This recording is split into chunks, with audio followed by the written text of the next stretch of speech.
Penguin Random House Audio presents Black Moses, a Saga of Ambition and the Fight for a Black State, by Caleb Gayle. Read for you by Leon Nixon. Introduction. Nigger Talk.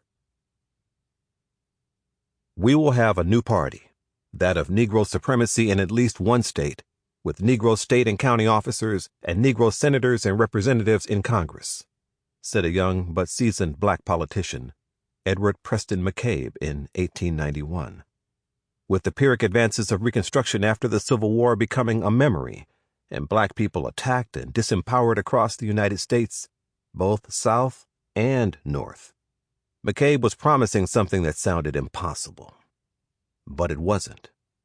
Indeed, that's why the reporter to whom McCabe was talking had come all the way from Minnesota to Oklahoma Territory in the first place. Even as America's western frontier was on the precipice of being overrun, this reporter had come to witness a run on the land. Claiming that land was the first step toward a better life for thousands of black people, the 40-year-old McCabe was known, sometimes derisively, as the one who would be the Moses. At noon on September 22, 1891, along the borders of the Indian Territory, rifles were fired, pistols went off, cannons blazed, all signaling the official start of the new opening of Oklahoma Territory to settlement. With that, lands that had previously been granted permanently by the U.S. government to several indigenous nations, including the Sac and Fox, the Iowa, the Shawnee, and the Potawatomi, were now declared free to whoever could grab them and, crucially, to hold them against all others.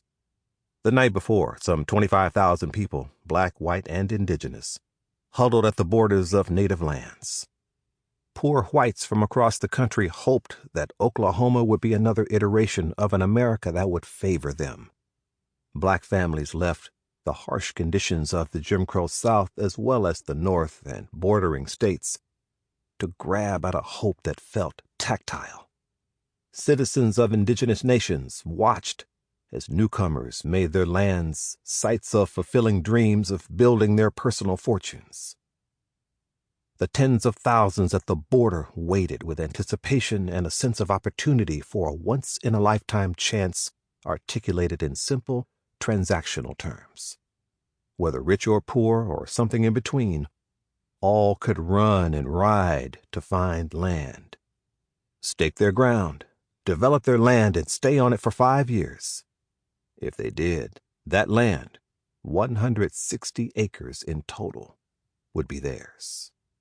That land would be their stake in tomorrow. This was actually the second land run into Oklahoma, but this only increased the anticipation and the danger.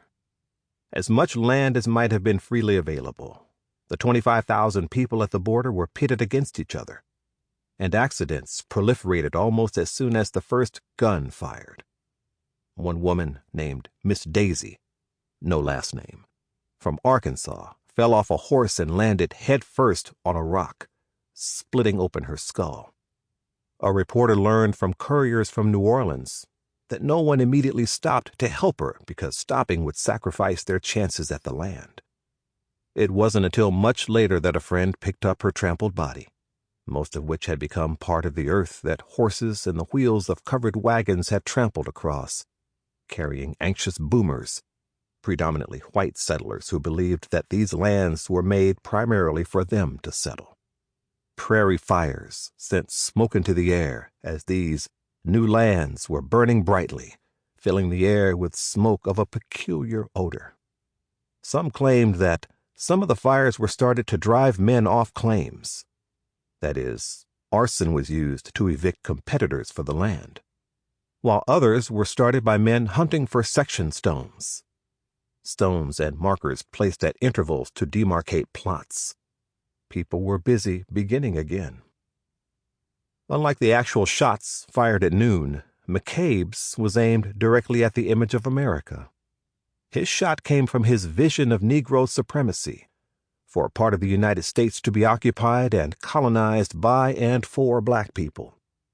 It was this idea that ensured that McCabe and the people he led were targeted even before the land run began.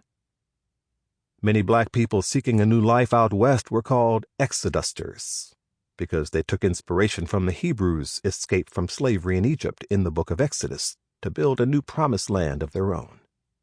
Yet for some, the name was a slur, white people mocking black people, many of them formerly enslaved, who traveled west from the south with nothing but the dust on their clothes and the tools they were told to bring by McCabe to build their own utopia. Even these people, it seemed, posed a threat to the white people aggrieved at the direction the country had taken since emancipation, which is why before the rifles fired, McCabe and his black exodusters were already being sized up for murder. The day of the land run began for McCabe almost as usual. He spent much of it doing state business on behalf of the territory's governor as treasurer.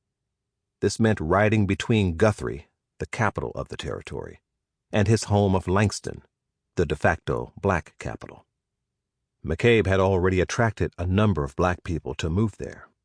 Estimates range from a low of barely 1,000 to more than 20,000, both by supporters of McCabe's efforts and those trying to scare nearby white settlers about the looming threat of too many black people. But on this day, McCabe's all-too-typical ride to Guthrie was met by assailants. On the northern line of the land run, near the Kansas border, black people had been harassed by white gunmen, newspapers called them cowboys, simply for wanting to settle the same land that white settlers desired. Reportedly, an argument broke out between them. The black people were so badly wounded that they couldn't complete the land run.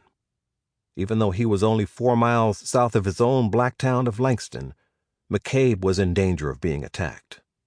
The night before the run, another set of white cowboys fired warning shots at McCabe's best friend and co-conspirator in the movement for black colonization of Oklahoma, William Eagleson, and roughed up Eagleson's friends in Langston. Now, if they shot down McCabe, it would become the third unprovoked reported killing of a black man in 2 days. The 3 cowboys who greeted McCabe were white, and in McCabe, these men saw not a man on his way to work, but an impediment to achieving their promised land. In no uncertain terms, they told McCabe, who was unarmed, to go away, where to didn't much matter, only to be disappointed when McCabe told them no. At McCabe's final refusal, the cowboys trained the barrels of their guns at him and fired.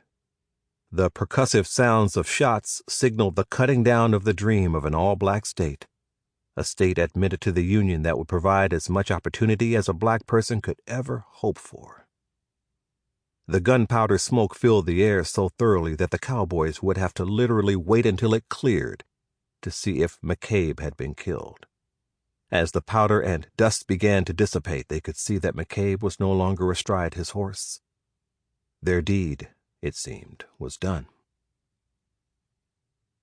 Newspapers, both black and white, sometimes laudingly and other times mockingly, had dubbed Edward P. McCabe as Moses. This was because he was in Oklahoma Territory not as a land grabber, but rather as a solicitor, a booster, a promoter.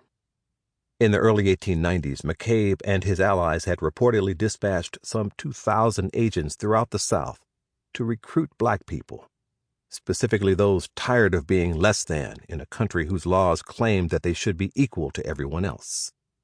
He had already established 3 black towns in Oklahoma Territory and had plans for many more in what he made out to be the Eden of the West.